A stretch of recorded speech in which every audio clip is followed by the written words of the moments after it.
गुजरात कांग्रेस के कार्यकारी अध्यक्ष हार्दिक पटेल ने अपनी प्राथमिक सदस्यता से इस्तीफा दे दिया है। इसके साथ ही उन्होंने एक पत्र जारी किया है। इस पत्र में सबसे खास बात यह है जो उन्होंने लिखा है कि गुजरात के बड़े नेता तो जनता के मुद्दों से दूर सिर्फ इस बात पर ध्यान देते हैं कि दिल्ली से आए हुए नेता को चिकन सैंडविच मिला या नहीं। और उन्होंने पत्र में क्या लिखा है, आइए ये भी जान लेते हैं। हार्दिक पटेल ने अपने पत्र में लिखा है कि श्रीमती सोनिया गांधी जी अनेक प्रयासों के बाद भी कांग्रेस पार्टी द्वारा देश हित एवं समाज हित के बिल्कुल विपरीत कार्य करने के कारण कुछ बातें आपके ध्यान में लाना बहुत आवश्यक हो गया है। यह 21वीं सदी है और भारत विश्व का सबसे युवा देश है। देश के युवा एक सक्षम और मजबूत नेतृत्व चाहते हैं।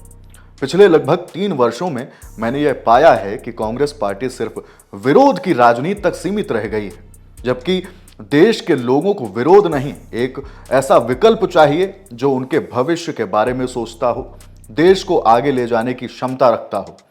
अयोध्या में प्रभु श्री राम का मंदिर हो, CAA NRC का मुद्दा हो, जम्मू कश्मीर से धारा 370 हटाना हो अथवा GST लागू करने जैसे निर्णय हो। देश लंबे समय से इसका समाधान चाहता था और कांग्रेस पार्टी सिर्फ इसमें एक बाधा बनने का काम करती रही। भारत देश हो, गुजरात हो या मेरा पटेल समाज हो, हर मुद्दे पर कांग्रेस का स्टैंड सिर्फ केंद्र सरकार का विरोध करने तक ही सीमित रहा। कांग्रेस को लगभग देश के हर राज्य में जनता ने रिजेक्ट इसीलिए किया है क्योंकि कांग्रेस पार्टी और पार्टी का नेतृत्व जनता के समक्ष एक बेसिक रोड मैप तक प्रस्तुत नहीं कर पाया। कांग्रेस पार्टी के शीर्ष नेतृत्व में किसी भी मुद्दे के प्रति गंभीरता की कमी एक बड़ा मुद्दा है।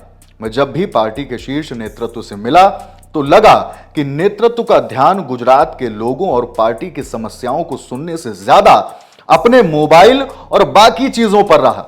जब भी देश संकट में था अथवा कांग्रेस को नेतृत्व की सबसे ज्यादा आवश्यकता थी तो हमारे नेता विदेश में थे। शीर्ष नेतृत्व का बर्ताव गुजरात के प्रति ऐसा है जैसे कि गुजरात और गुजरातियों से उन्हें नफरत हो। ऐसे में कांग्रेस कैसे अपेक्षा करती है कि गुजरात के लोग उन्हें विकल्प के तौर पर देखेंगे। दुख होता है जब हम जैसे कार्यकर्ता अपनी गाड़ी से अपने खर्च पर दिन में 500-600 किलोमीटर तक की यात्रा करते हैं, जनता के बीच जाते हैं और फिर देखते हैं कि गुजरात के बड़े नेता तो जनता के मुद्दों से दूर सिर्फ इस बात पर ध्यान देते हैं कि दिल्ली से आए हुए नेता को उनका चिकन सैंडविच समय पर मिला या नहीं। युवाओं के बीच में जब भी गया तो सभी ने एक ही बात कही कि आप ऐसी पार्टी में क्यों हो जो हर प्रकार से गुजरातियों का सिर्फ अपमान ही करती है, चाहे वह उद्योग के क्षेत्र में हो, चाहे धार्मिक क्षेत्र में हो, चाहे राजनीति के क्षेत्र में हो। मुझे लगता है कि कांग्रेस पार्टी ने युवाओं का भी भरोसा तोड़ा है, जिसके कारण आज कोई भी युवा कांग्रेस के साथ दिखना भी नहीं चाहता। मुझे बड़े दुख के साथ कहना पड़ता है कि आज गुजरात में हर कोई जानता है कि किस प्रकार कांग्रेस के बड़े नेताओं ने जानबूझकर गुजरात की जनता के मुद्दों को कमजोर किया है और इसके बदले में स्वयं बड़े आर्थिक फायदे उठाए हैं।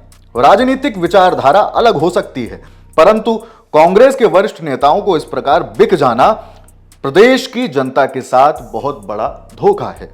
राजनीति में सक्रिय हर व्यक्ति का धर्म होता है कि जनता के लिए कार्य करता रहे, लेकिन अफसोस की बात है कि कांग्रेस पार्टी गुजरात की जनता के लिए कुछ अच्छा करना ही नहीं चाहती। इसीलिए जब मैं गुजरात के लिए कुछ करना चाहता था तो पार्टी ने सिर्फ मेरा तिरस्कार ही किया।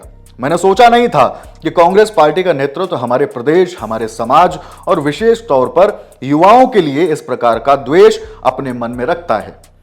आज मैं बड़ी हिम्मत करके कांग्रेस पार्टी के सभी पद और पार्टी की प्राथमिक सदस्यता से इस्तीफा देता हूं। मुझे विश्वास है कि मेरे इस निर्णय का स्वागत मेरा हर साथी और गुजरात की जनता करेगी। मैं भी मानता हूं कि मेरे लिए इस कदम के बाद मैं भविष्य में समग्र गुजरात के लिए सच में सकारात्मक रूप से कार्य कर पाऊंगा। जनता में मिले प्रेम का ऋण चुकाने के लिए मैं सदैव प्रयासरत रहूंगा। धन्यवाद। देश और दुनिया से जुड़ी बड़ी खबरों के लिए देखते रहिए द ललन टॉप। मैं हूं हिमांशु और कैमरे के पीछे हैं पंकज। शुक्रिया।